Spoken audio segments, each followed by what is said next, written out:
Materialism never leads to godliness.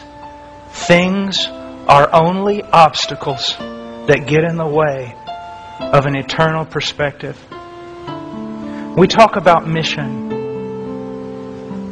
There will be some of our brothers tonight in places around the world on mission for God. They will starve to death tonight because of their confession of Christ. There are others that will live in places you wouldn't put your pigs for the sake of Christ.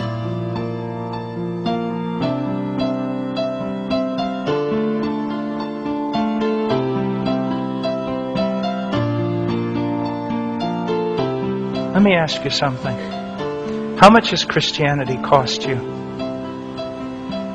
How much has it really cost you? How much have you had to suffer for the sake of Christ? How much have you lost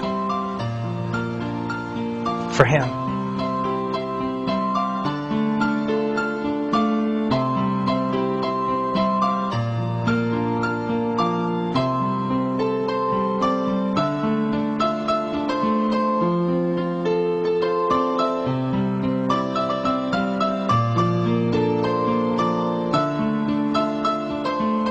I'll always ask young people, what do you talk about most? There's your God. What do you think about most? There is your God. What do you have your eye set upon? There is your mission, and your God, and your heart, and your treasure.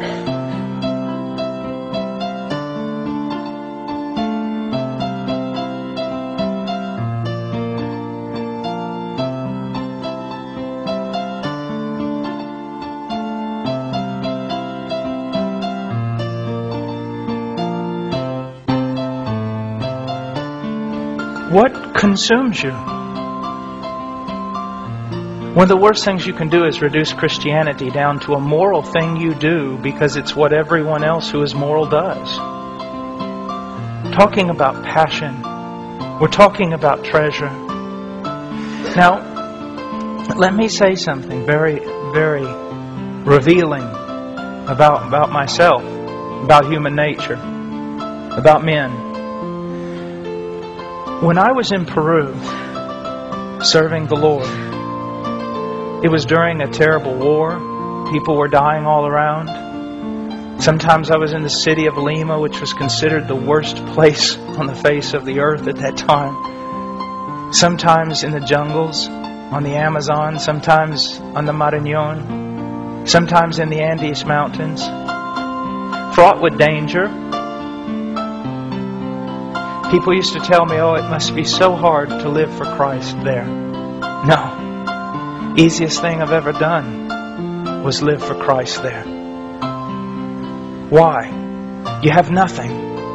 You have nothing but Christ. And if Christ doesn't save you that day, you won't be saved. If He doesn't feed you that day, you won't be fed. If He doesn't protect you, you will not be protected. There's nothing you can do in the arm of your own strength. Get up in the morning, you get out of the tent, you go bathe in the river, you come back, you eat something. You go preach the gospel all day. You come home, you collapse in the tent, you wake up the next morning, you do it all over again. No cars, no homes, no keeping up with the Joneses, no designer clothes, no malls, no anything. Just Christ. And it was so easy to live for Him. It was so easy. It took almost no effort. Because there was nothing competing with Him.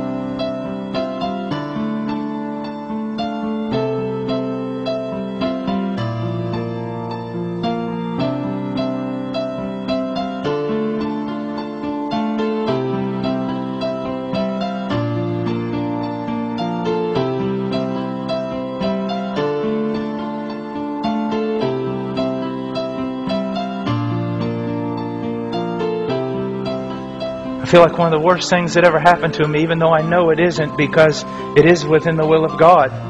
God called me to come back to the United States. Oh, it was hard. It was horrible. It still is. Try being in Peru in all that poverty and then snap yourself out of there in 1 second and stand in the middle of a North American mall. It'll make you want to puke.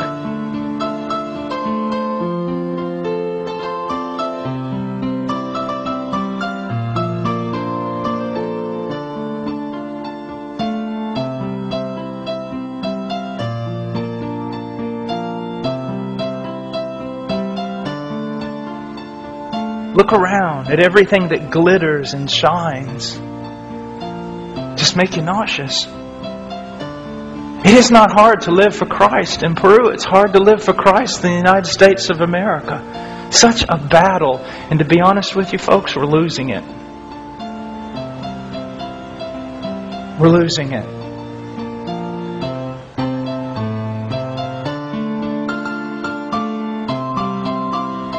We're losing it.